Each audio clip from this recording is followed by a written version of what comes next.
Hello everybody. In this video, what we're going to cover is masking, hiding and revealing portions of our sculpts, compiling our tools, and then we're going to start building a simple flower so that way we could include that little bit of lecture going forward into the next lecture where we'll take a look at building a little bit more detailed flower. So we're going to make kind of like a very, very simple flower today. But what we're going to start with is building a terrain. So in the videos that I've shown you, or the videos that were available for you guys earlier, showed us how to make the rocks. So these are my rocks that I've created for my terrain. And what I need to do is a couple things. I need to first build my terrain, and I also need to make sure that all my rocks are on my terrain. So that's what we're going to talk about today, is that little bit of pipeline of creation. So what I'm going to do for the terrain, the actual terrain that we're going to build today, we're going to continue working with our spheres. So I'm going to choose the Sphere 3D. And I am going to make it a polymesh 3D.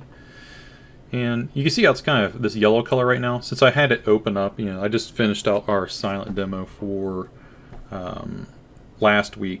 And I'm just kind of rolling through to this next lecture.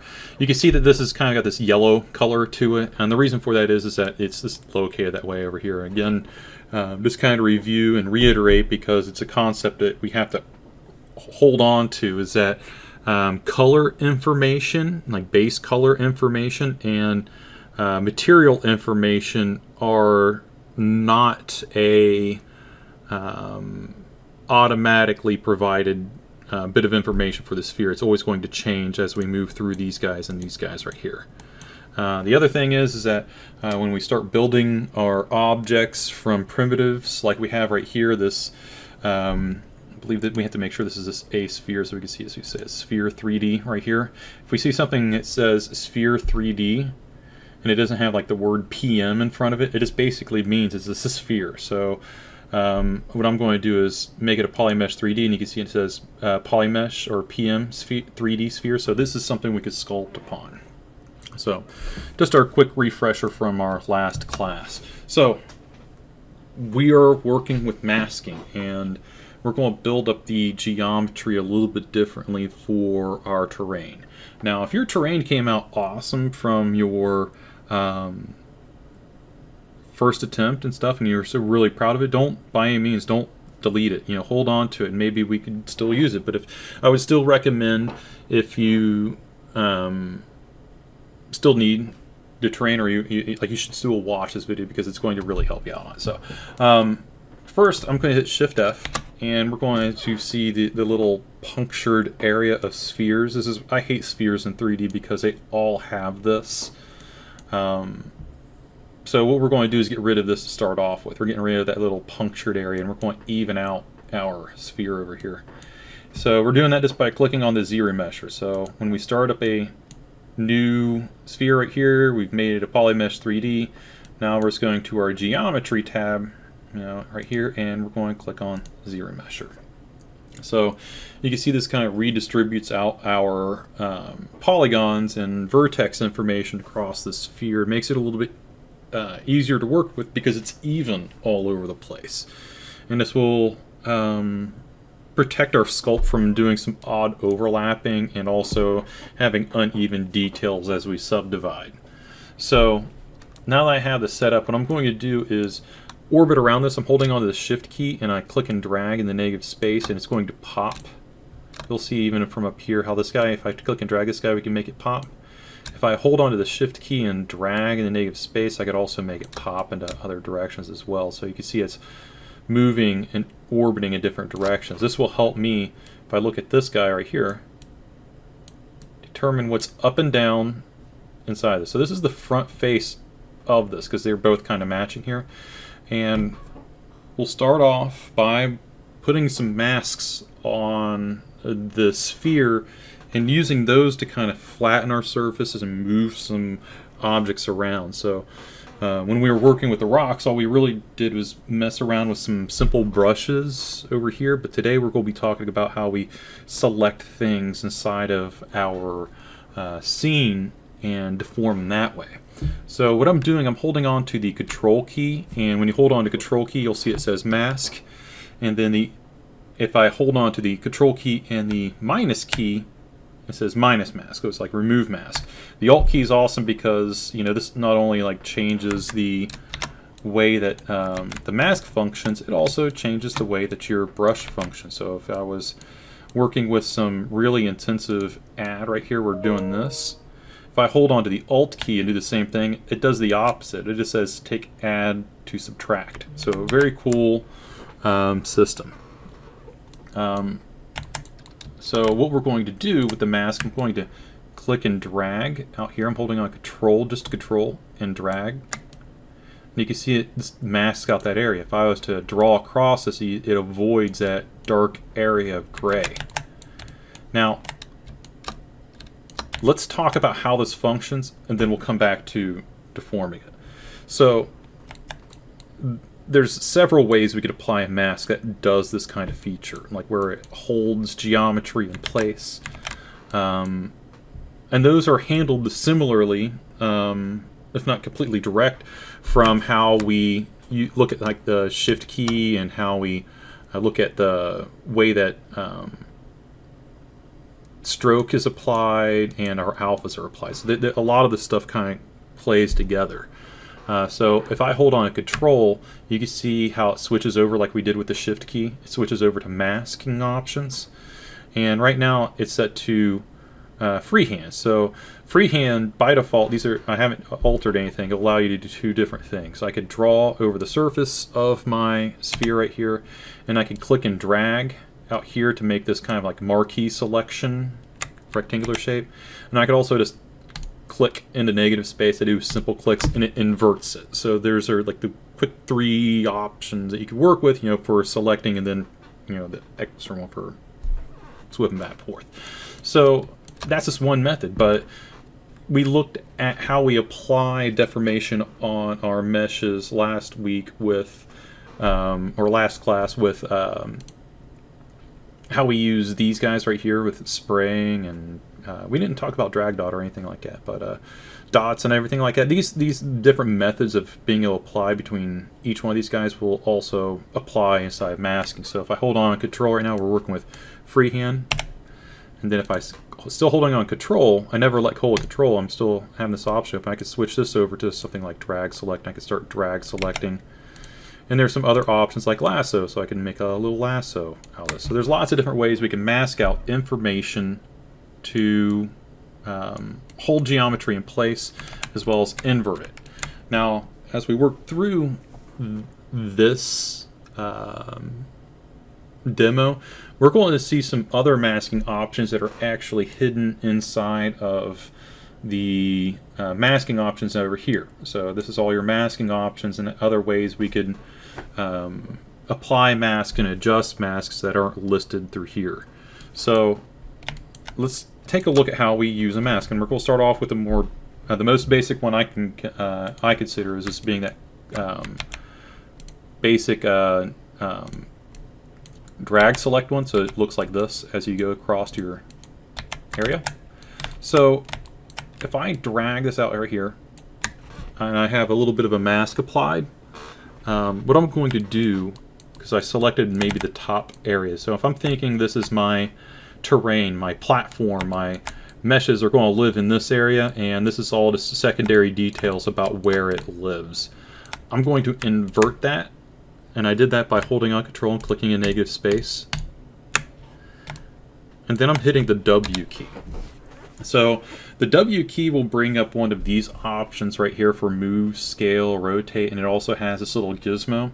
This gizmo, I think it came out maybe in ZBrush 2017 or 16 or something like that, but it's a new feature which is really, really awesome and stuff. And it really does help people who are working in 3D modeling kind of adjust their pipeline a little bit easier, because all this is this a transformation gizmo. I have a move, a scale, I'm going to rotate. Even on these guys right here, they'll rotate. You can see how it transfers as you move around. And if I need to move this little gizmo to different areas, you can see if I was to scale this right now, see how it goes inward. If I hold on to the Alt key, you see how that unlocks right there? Unlocks. I could pull this up. Say, I want you to scale right to there. Then you see it kind of softens that area, and I flatten out that top of the terrain a lot easier. So let's take a look at this in action in a couple other places. So when you're done with this, you want to make sure that you take it back into edit mode. You can do this by clicking the T key. I'm not sorry, the T key. Go back into draw mode. Let's click on draw. So you can go back and forth between these guys just by clicking here, but I think it's easier just to tap the W key, the E key, or the R key. These are, you know, commonly used areas. And if we'll come back to this at some other point, because if you ever jump into an area, I can see this error happening for someone who's starting to work with this move. If you accidentally turn this off, it's going to look like this. So if you see this, just click back on that guy, turn it back to this for right now. And we'll talk about that other option for moving in a future class, but for what we're doing today, just make sure this guy's highlighted on. All right, so let's take the center areas. I like the idea of a diorama as being like really self-contained. It's not anything it's taking away from your object that's on top of it. It's meant to be there to highlight it. So I like things that are symmetrical, you know, like little circle areas for my platform, and I might kind of bring it down just where it kind of peaks almost in a teardrop shape. I like that. But if you wanted to do something, you know, different, go for it. You know, it just really depends on what you want to be later on. But just keep in mind that when you're building this portion, you're doing it to have an insect on top of it. You know, we talked about that. That's going to be the project. So just imagine what you want that insect to be on top of. You know, does it make sense? You know, I wouldn't, you know, sculpt out like an ice cream cone or something like that and then put a centipede on it. Though that would be interesting looking. I'm just saying it's not practical for what we're doing. So make sure that you're thinking like something your rocks are going on top of. So I still have this guy selected over here. Let's go ahead and switch back over to draw. And what we're going to do is drag select over another area. Let's go ahead and make it maybe a little higher. All right there. And then I'm going to hold on Control, and I'm inverting that selection. And this time I'm hitting the R key to go into the scale mode. I'm just going to scale it in. Maybe pull it down a little bit. Just trying to ease this thing in a little bit more. And I'm just going to work my way down doing this. So after I have that done, what I'll do is holding on Control and never let go, just go ahead and select another one, scale that in, bring it down, do another one, scale it in, bring it down. And yeah, that'll be fine. I think 3 layers is fine. We might even flatten some of this stuff out. I'm not sure what we'll do with it yet. We'll find something to do with it. So go ahead the Q key. Q key will bring you back into draw mode if you're just trying to switch out of this quickly. So if you have this selected and you just tap it Q, it'll bring you back into sculpting mode. So I need to clear this mask. So if you have a mask applied and you're trying to remove it, like this information right here, hold on to the Control key and click and drag in negative space, and it will clear mask. It's basically saying, what are you trying to mask? And if there's nothing there, it'll deselect and look for nothing. So we have this little bit of massive whatever, you know, we're wanting to put our rocks on top of this. How I treat this will be whether or not, like, you know, I want this to be a larger portion of rock, or if I'm digging into the dirt or something like that. That's how I'm kind of thinking about it. But I kind of still want to start off with maybe doing some asymmetrical movements on this. So I'm going over to my Move tool, because this is the lowest common denominator of this form. I haven't subdivided or anything like that. I haven't Control D or anything. I'm just using what I have on a base geometry right here to kind of move things around. And then, just like we did with the rocks, we'll apply a Z-remesher on this and it'll even out some of this geometry. We'll take a look at it in a little bit. But the reason I'm doing this now is that, you know, that Z-remesher will pick up on it, and it does sometimes help some edges that kind of jump around here. Like it'll be easier to kind of work with it later on because it could be uneven when you work with it. So, there we go.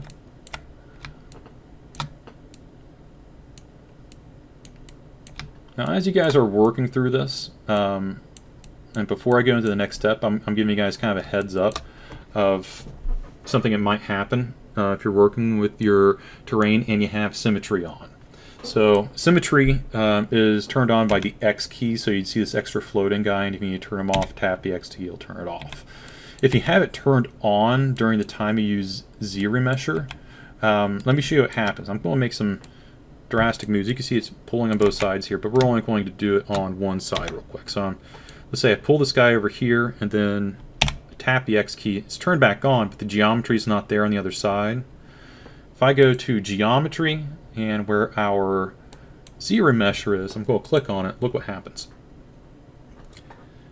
It took the other side and mirrored it on the other end. So I'm going to hit Control-Z real quick to bring it back. So if you see that happening, just make sure that you hit Control-Z, hit the X key to turn it off, so you only have the one little dot, and then turn on Z-remesher, and it will process it like it's supposed to, like this.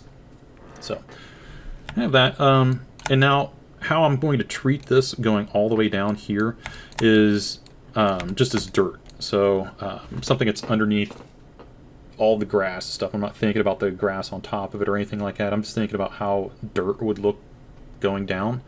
So let's take a look here and hit Shift F. I just want to see what the geometry looks like. We got some weird crushed areas right here. I want to see if the Z-remesher even attempted to fix that.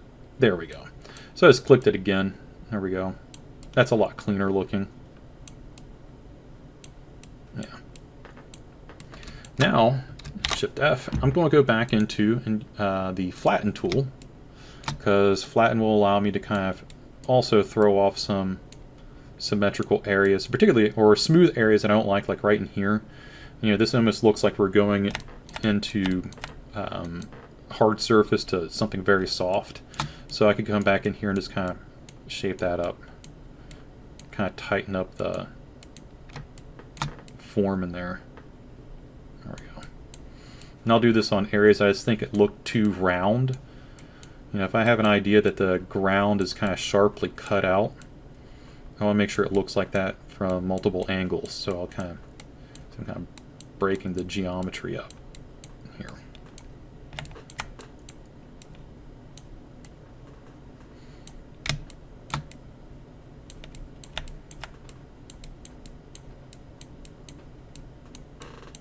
Just kind of rolling this all over it.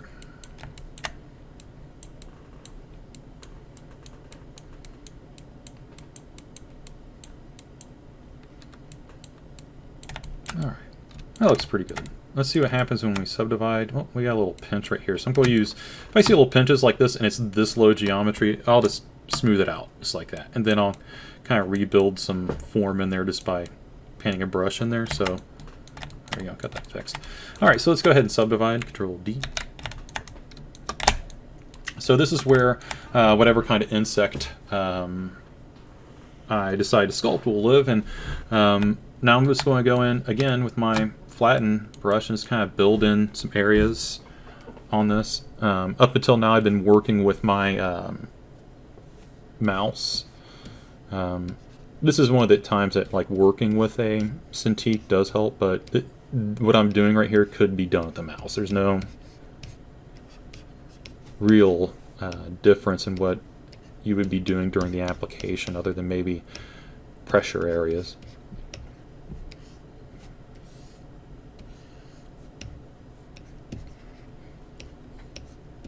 And again, the only things I've been really working with is this masking and Flatten tool, I think. So far I haven't really changed between anything. You could already probably start seeing the structure start to build itself up.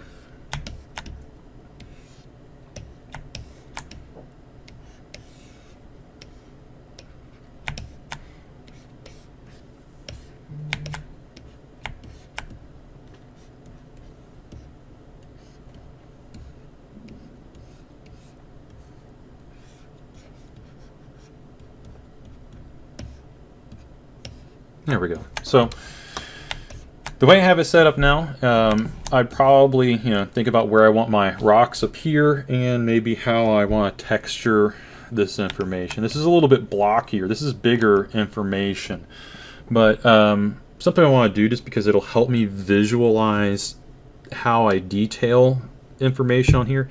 It'd be nice to have those rocks up here, because if I see the rocks up here, I can kind of think about the amount of detail I want to paint in this. Otherwise, I'll paint so much detail into this, it'll look weird if they're next to each other. So what we're going to talk about now is how we get all of our rocks, all of our models from different tool files into one file.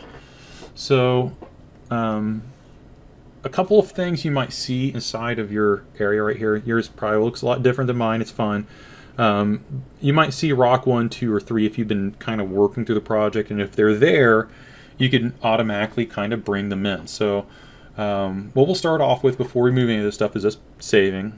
Let's go ahead and save as, and we're going to call this terrain. Okay.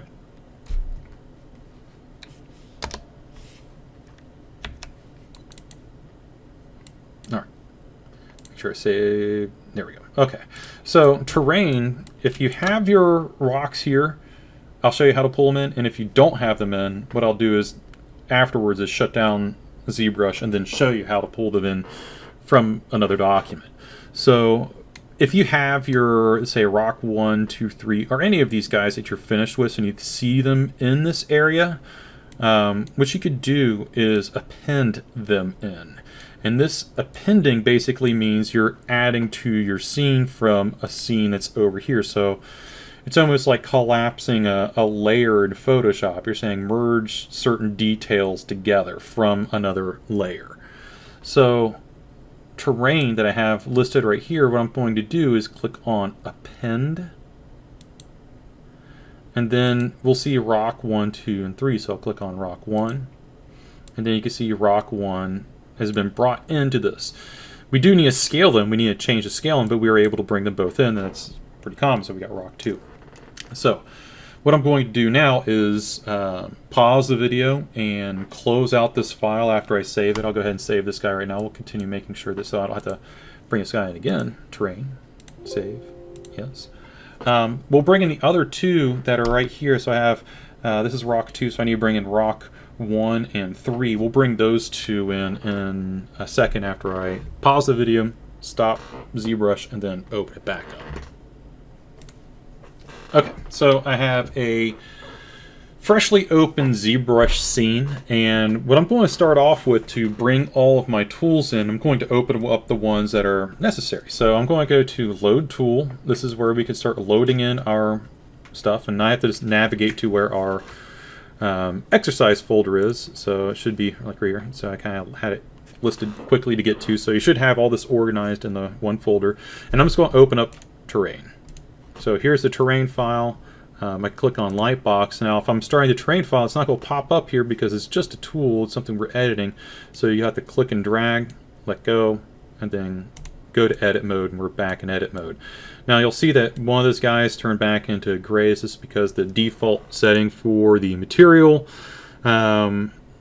is the red one, so I'm just going to switch it back over to that matte cap gray. I think that was what it was earlier. So we have a completed rock, and we have our terrain, and we need to bring in our other rocks, and we have to, which means we have to open up those files. So take a look here where it says terrain, cylinder 3D, 3D mesh, and terrain. We did have all those guys in this one area. So I'm going to go to Load Tool. We needed rock 1. I believe that's rock 1. And we'll go to Load Tool, rock 3. Okay. We'll go ahead and load up the last one just in case I misremembered which one we needed. So we got all these guys. We got rock 1, 2, 3, and 2. Okay, and there's our terrain. So there's the ones that are already put in there. So let's go ahead and bring in, so we got rock 2 here. Let's go ahead and append in another one of these guys. So if I click on append, let's go ahead and choose rock 1. Oh, these guys are the same, aren't they? I was wondering if they were. Let's go ahead and delete that guy then. Might not be the same, but I think he is. Let's go ahead and append in 3. There we go. Just wanted to make sure we had 2 different rocks there. So we have, I see what it says. Just rename the rocks to 3 or 4. That's fine. So when we're pulling these separate ones in,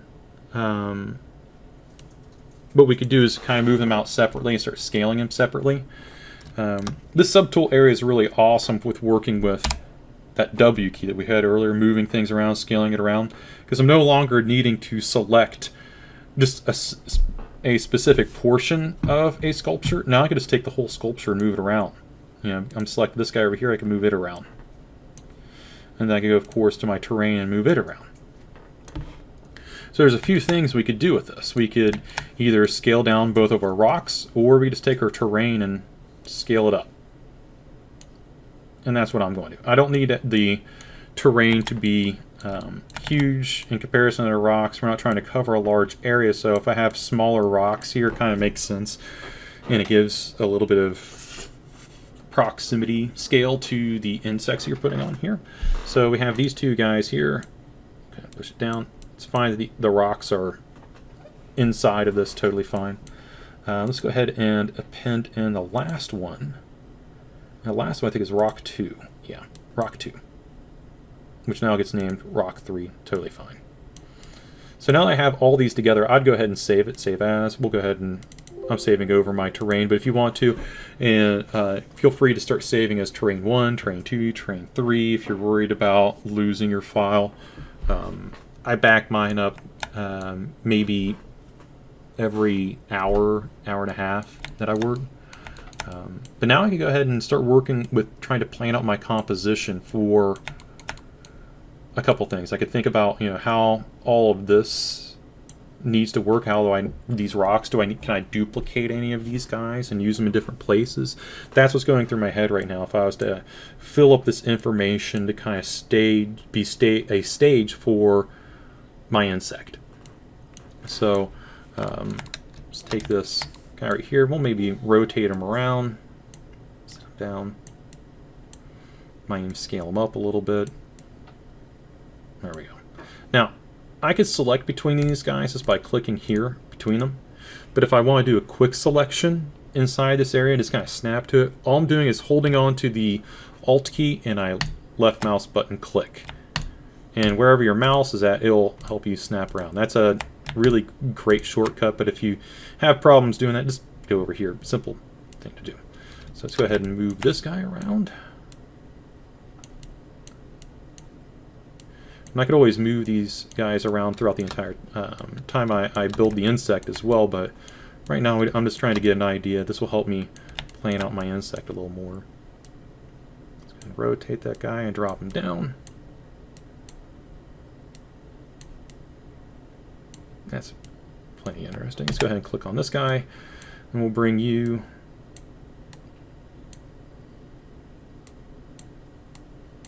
down here.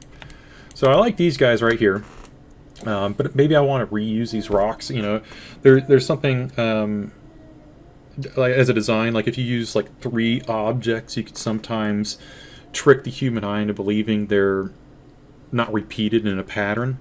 So that's kind of the reason we did 3 rocks in a different terrain. So what you could do if you want to duplicate one of these guys, and you'll see that, let's go ahead and rename these guys real quick and then I'll explain. So instead of rock 2, 4, 3, let's go ahead and rename these 1, 2, 3, so that way we know which ones we have selected. So if you need to rename a layer, select the layer inside the subtool area, click on rename, we'll call this rock 1. Hop down here, rename, rock 2.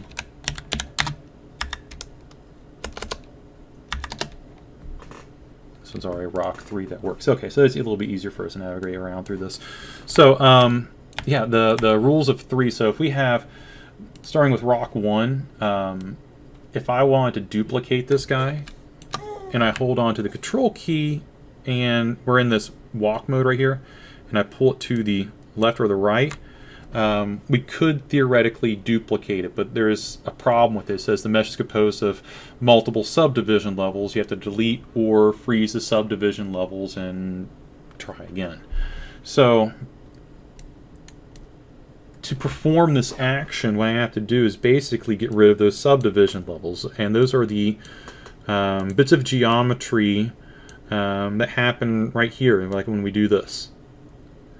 And what we'll be doing is basically saying, get rid of the history. So you will never be able to go back down to this level again. But, you know, by this time, by this portion in our exercise, we shouldn't need to make any subdivisions. All we're doing is staging things and moving things around for this particular sculpt. So let's go ahead and delete the lower. Now, I go back over here with my gizmo, and I hold on to Control, and I click and drag. We can now make a duplicate. And it's masked the previous area. Now I could rotate this around to a different direction, scale it up, move it somewhere else, and no one would really notice that these two were the identical sculptures right here. So now I'll clear it out, and if we take a look at the subtool here, now I can see a little iconography, a little stage window. Both of those guys now are on the same tool line, and they are all part of one layer. Now let's talk about how we approach looking at hiding things and seeing things. You'll notice that some of these rocks that we have right here are going inside of this object right here, our terrain. I could hide out individual areas by clicking on the eyeballs over here. I could hide the terrain, and then I could see underneath it, and then I can reveal it again. I can do the same thing for any of these objects or any of these layers that I'm not currently on. So if I'm on the rocks that we duplicate right here and I turn off the eyeball, nothing's going to happen because we have it currently selected. But if I hop back to terrain, you'll see that they disappear because they were turned off. ZBrush doesn't want to hide anything that you're editing. That's the reason they do that. Okay, so we could hide by subtool, so we could hide whole layers, but what if we are in maybe this guy right here? And what we want to do is maybe solo out what we see right here and hide everything else. Solo option should hide, oops, I guess I had the wrong one selected. There we go. Solo option will select whatever you have and solo it. They will keep everything on until you turn it back off. So you can see just one if you want to do a quick way of hiding everything just to see your one object. But what if you want to hide details from your mesh? We're talking these guys. Maybe you have overlapping geometry similar to what we have with these guys. We could have these guys overlap, but we're going to focus on this. If you want to hide just a portion of your mesh, hold on to the Control key, hold on to the Shift key, and then you can rectangle marquee select over the area you want to reveal, and it will just show that one area. That way you can focus on this one area and not have to see the other area. To bring everything back, hold on Control and Shift, click in the negative space. Okay. If you want to do another method, let's say that you wanted to just choose the area you want to hide. This is where you start building up a lot of hotkey information on here. So it's a combination of these three keys and then your mouse button. It is the Control key, the Shift key, which we learned does the hiding, and then if you hold on to Alt, you'll notice that it turns red. Now, we talked about this earlier. The Alt key inverts the functionality of your brush. So we're basically saying, hey, take this guy right here and hide it. And I can do this all around here. And we could also go into these subcategories right here from this. We're looking at just hiding mechanisms. We looked at masking earlier, how masking can be changed two different ways. We could change the same way inside of our way we hide objects as well. So if I want to bring everything back, I could turn off solo, hit Shift F to turn this off. So now all I really need to do, because this information that was given to me by the other rocks around here, I just need to sculpt out the rest of my terrain and kind of play around with this concept right here. So what I may do is just start off by just getting a good color base on this, because this doesn't have any color information to it. And I make sure that all of these guys right here are named correctly, and I am only working with terrain. So what I want to do is maybe start off with maybe a kind of a dirt color like this. And I'm going to go ahead and fill in the color. So I'm going to turn on MRGB, so I turn on both color and this matte cap gray. And what I'm going to do is go ahead to go to color and fill object. I could go ahead and subdivide now. This is only subdividing the terrain. It's not adjusting the rocks over here, and if we've increased the poly count for this, or active points for this, I go back in and start adding in some more details to it. But one of the ones I'm going to focus in on just real quickly, and then I might finish this out in a silent demo below, is this. I'm going to use a different brush. I used this a little bit in the silent demo that I used for the rocks, but I want to show it to you guys, is the clay buildup. Clay buildup does a great job of kind of pulling things up in like the square alpha, and you kind of build off of it, this. So what I'm going to do is kind of bring this down real low on the add and maybe the subtract, and I'm just going to find areas I want to kind of set off unevenly all over this.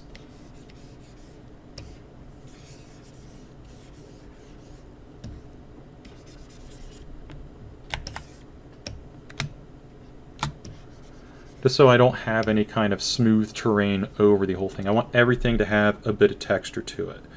So what I'm going to do, I'm going to pause the video and then finish out this terrain patch, and then we're going to start talking about the flower portion. So yeah, I will see you guys in a bit. So I just finished the silent demo for the terrain of this terrain. I just added a lot of texture to it and just used some alpha applications. Nothing different than what we've already kind of covered already through the demo so far. There's still some areas of color and updates I probably want to do to this, but I don't want to apply them yet. There's just maybe a couple subtle things we'll talk about real quick before we wrap up today's lecture. And by any means, you're not required to go through every single step to be able to create something like this. You're just looking for the end result to look good, so just keep that in mind.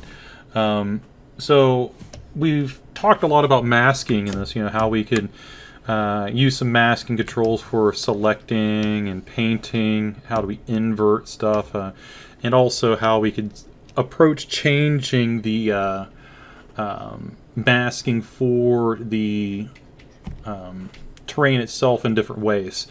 But we're going to cover one last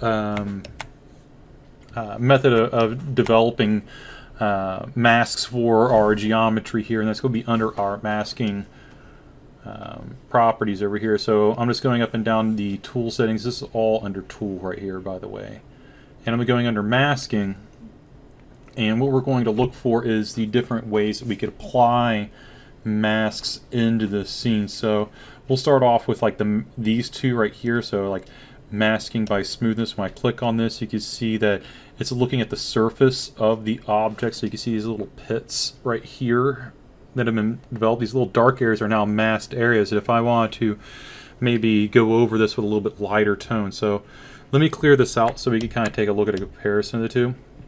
Here's this object normally, and then when I tell it to mask by smoothness, it pulled in the pulled out that area that's outward, if I'm not mistaken. And so now we can fill this in with like maybe a little bit of a lighter color, but on a very low intensity, meaning that if I wanted to build up that color that's on the other end, we can fill that in just by tapping that fill object, because every time I tap fill object, I'm increasing the intensity by 3, 9, etc. So now if we close this out, we have a little bit lighter tone. Same way if I want to, hold on to the control key and invert. So there's a few different ways we could approach utilizing how this works. Same thing with peaks and valleys, which will help us grab some of these little areas right in here, because it's going to start looking for those crevices. And what I'm going to do is invert it, and I might take these guys on a little bit darker tone. I want to fill these guys in darker, and I just kind of layered that up. So now I got some broken up tones, because the way we're going to be shooting with the camera, that it might be the insect might be like right here with a flower or something like that with our stones here. So we don't have to get super high detailed with this, but we might want to come back in here and change some of these details around the stones and where we might change that up around later. But this will work for where we need it right now, because all we really want to do is get those basic assets kind of compiled together. So the next thing we're going to do, which is going to wrap up the lecture for today, is how to make a very simple flower. So what I'm going to do is go ahead and save my document file, save as. And I'm going to save this as terrain. I just need to remember this is what I need to save over. I've been saving over this document, so this guy should be good. It'll save everything with my color information and deformations, all that stuff that happens to be modified by this area right here, or by RGB stuff will be saved when we do this. So what we're going to do is just talk about how we work with creating something like a simple flower. I'm thinking like, like sunflower, almost like the way you'd think about a child drawing a flower, like a long stem, big circular center, and a whole bunch of petals wrapped around it. So we're just going through the process of developing something like that. So that way, when we have the next lecture, we'll take it through a little bit more serious of a tone, but you guys should have enough of an idea of how to work this process, so that way you can finish out a more unique and well-researched flower. So I'm just going to take this guy right here. This is our cylinder 3D. All I've done, we still have our terrain in here. We could ignore it. All I'm doing is I clicked on cylinder 3D, and if you don't see it, just click in this negative space right here, or I'm sorry, not negative space, where the tool is, and choose cylinder 3D. It'll pop up right here. What I'm going to do with the cylinder to start off with is go to the initialize options, and this will allow me to adjust the geometry for the cylinder before we convert it into digital clay. So I'm going to hit Shift F so we could take a look at what the geometry layout is for this, where we can see things like taper top. See I can kind of pull this in and out. So what I could do is like taper the top in if I wanted to. I could bring in an inner radius if I want it to be more like a tube. There's the vertical divide, which is going across this way. If you'll see, if I kind of pull back and forth, how dense that area gets. And then a horizontal divide, which will show you how many sides it has. And all I really want to do with this guy right here is just kind of remove some of the extra geometry that's on the interior of this, so that vertical divide can go down like that. I like to work off of more basic shapes when I start forms in ZBrush, because I think that it's easier to control the geometry. You know what you're looking for. So when I'm done with this, what I'll do is go ahead and click on Make Polymesh 3D, because now we no longer have those options to work with those divides we just covered, because it's no longer considering this a cylinder, it's considering it clay.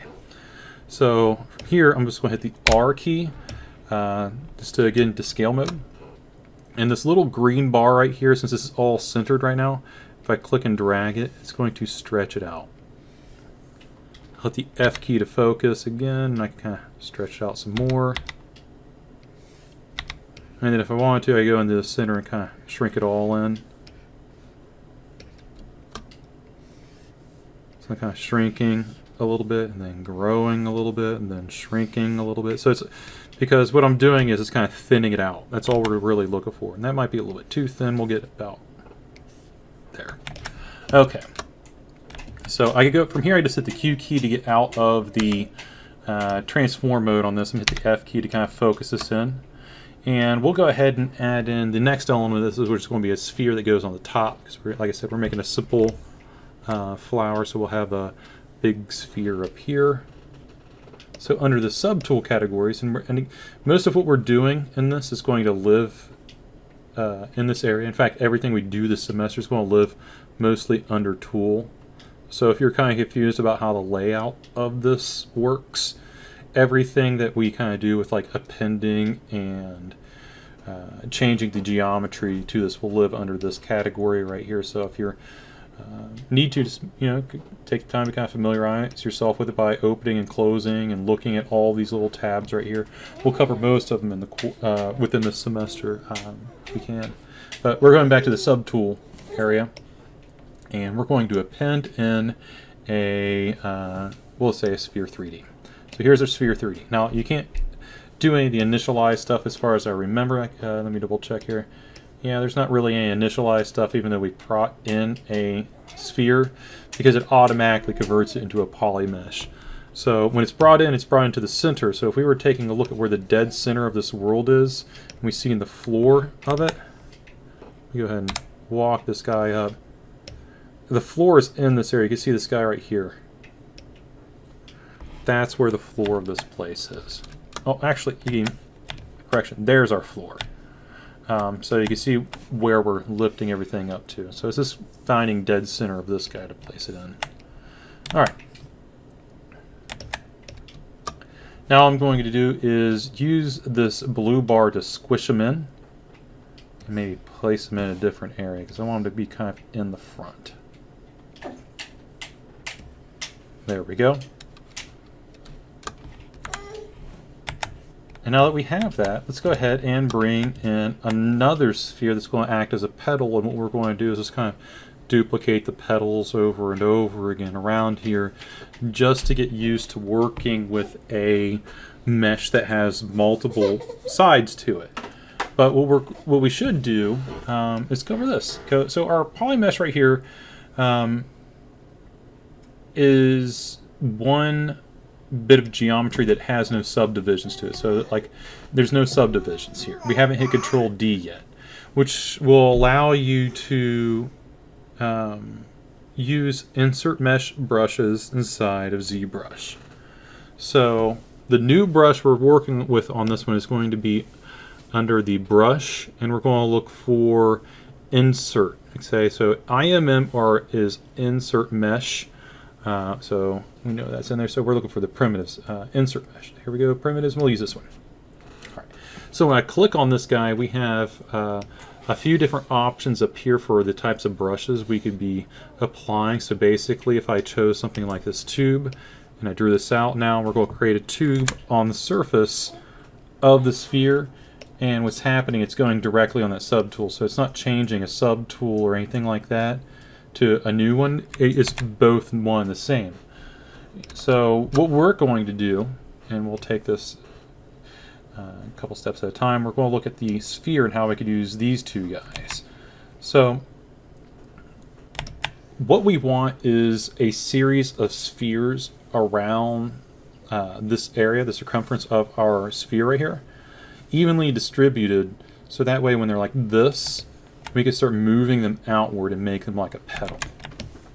Okay, so if we turn on symmetry right now, if I hit the X key, you can see we could make two of these guys at the same time, because this is basically putting the brush on positions, like using the same brush on two different positions of the y-axis, or if you're thinking my y-axis.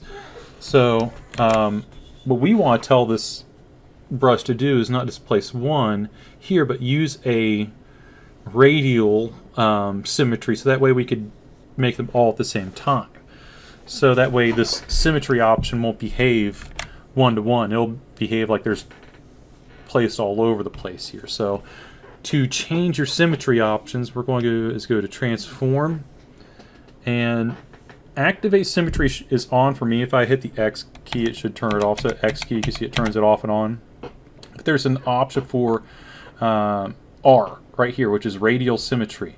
And when we use this, what's going to happen is that you'll see these little dots kind of form outside. We kind of pull out here, you kind of see it. It's like how it's making these guys, and they're making them real huge around here. Now the reason it's doing that is because of the local symmetry, if I remember correctly. So if I change this to local symmetry, it's going to hop back over to, yeah, just the sphere. Because what it was doing before, it was accounting for the stem of the flower. Okay, so now that I have this, you can see we could pull the petals one direction, but they're not lined up correctly. They're pulling up the volume of this guy, but it's just not doing it on the right side. So let's go back over to transform, and right now we're working with the X, and I believe it needs to be Z. Yeah, because this is the Z. It's going back and forth here. So now if I click on this, we create those petals on each side. Now, so let's say I want to use a lot of petals. So I'm going to go back to transform, and you can see there's an option for radial count.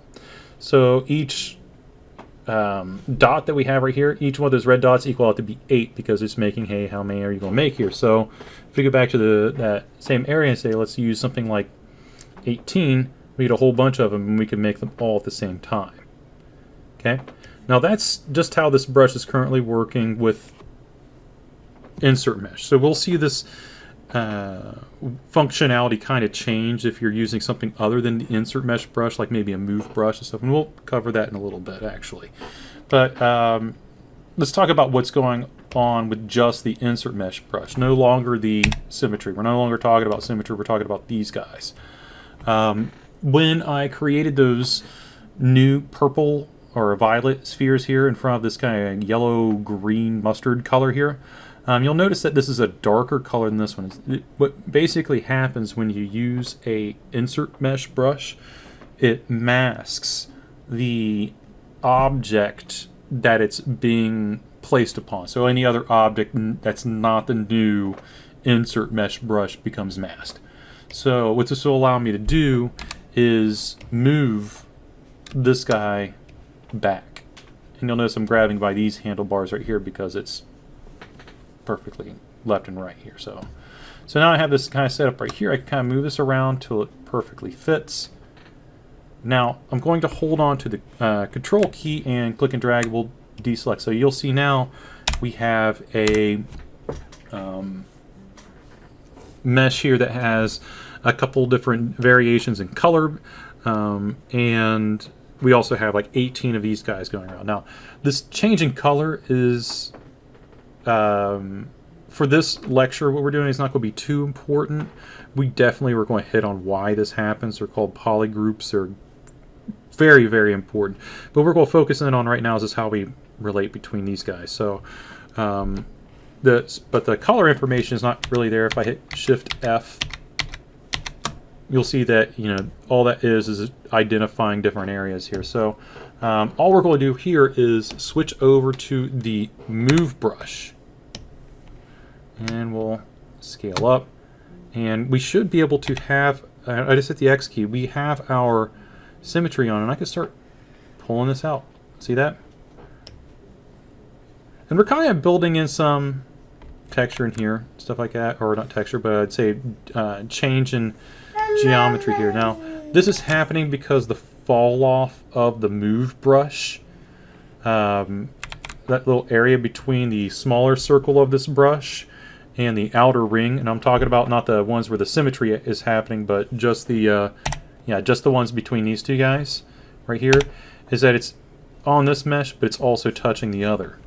So if you want to avoid that, there's another option inside the move category, and it's move topological. And what that will do is ignore anything other than the actual object that your brush is touching. So if I do this, we're not going to see any deformation here. We're just going to be able to continue moving this out, and you can see now I can pull a nice pretty flower